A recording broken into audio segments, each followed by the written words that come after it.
Every child deserves the chance to feel safe, supported, and cared for. But many children across Kentucky, those basic needs are still out of reach.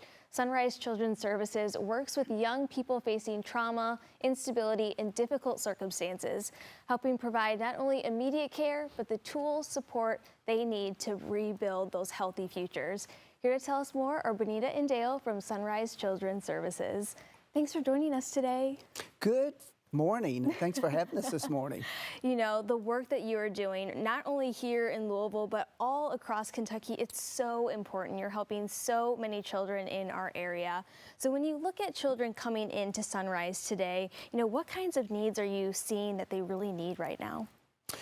So children coming into our organization, and like you said, we're in multiple locations.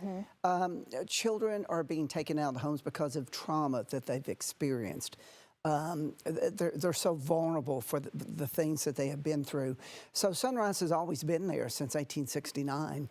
And so we provide a variety of services, residential services, foster care. We're totally excited about 736 adoptions that we've done over the past couple of years. We do something we call independent living.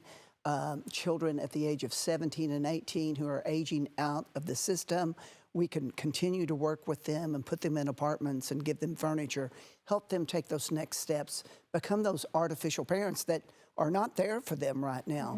A number of things. We're so excited about a project called Solid Rock, in which I know you're going to talk about today. Yeah. It is an alternative housing situation where we can look at children who have been overlooked, like teens and sibling groups, and put them in a really nice, well-built home, and so many things. So we are responding, and if it's always responded by creating new programs that really make a difference in the lives of vulnerable children. And we continue to do that in Kentucky today. Which is so impressive. I mean, it's been over 150 years that you've been supporting kids in our area specifically. But Benita, you kind of have an interesting background. You actually were an RN. So how does those skill sets really kind of come forth to this type of work? It's exciting for me serving on the board because I am an RN. I worked in obstetrics, but in the last years of my life, I worked as an adolescent health coordinator for working with adolescents and working in adolescent health. And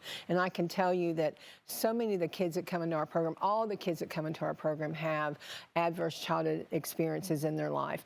Some of them have so many adverse childhood experiences that it would probably curl your toes. I mean, the intense trauma, the neglect, the abuse, just what they have seen and experienced is really heartbreaking. And instead of just thinking, oh, that's just terrible, Sunrise comes alongside them wherever they are and meets them at their level of need. And whether it be foster care to adoption, residential, many of our kids have so much trauma that they have mental health issues. They don't have the ability, they have never been taught coping skills. They don't have an ability to cope. They don't have an ability to make good decisions.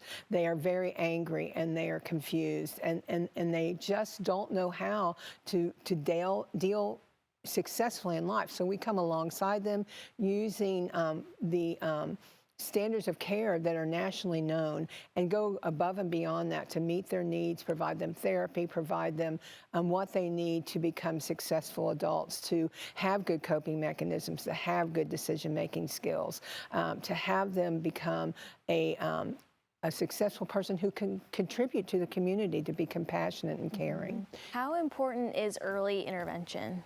Early intervention, you know, we think about adverse childhood experiences really are, when they first started studying that, it's really that age of 2 to 5. And so we don't usually see them at that age, except in foster care.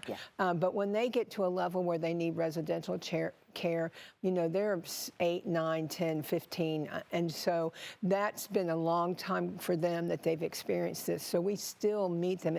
But if we can get them early, especially through foster care, then that's going to prevent that really significant loss of mental health that's going to come in their later childhood and teen years. So important, and that's why you're expanding all of these services. So if people are interested in maybe getting in touch with you, maybe wanting to help, you know, serve this amazing cause, how can they do that? So I would recommend going to our website, sunrise.org. look at the amazing videos and testimonials there, and you will be inspired. We often say, come and take a tour at one of our facilities, because if you do, you'll not be the same. Right. As I had a 6-year-old tell me on a tour last week, and I had brought some guests, the 6-year-old said, "Did you guys really come all the way in just to see us?" Yes, we did, because it means a difference to them. It means a great deal to them that folks come in and visit and say hello. So go to the website, and you'll be well informed and you'll be well inspired. And that's exactly where we are going to direct you, our viewer, to today. Thank you so much for stopping by today, but please go over to sunrise.org to learn more.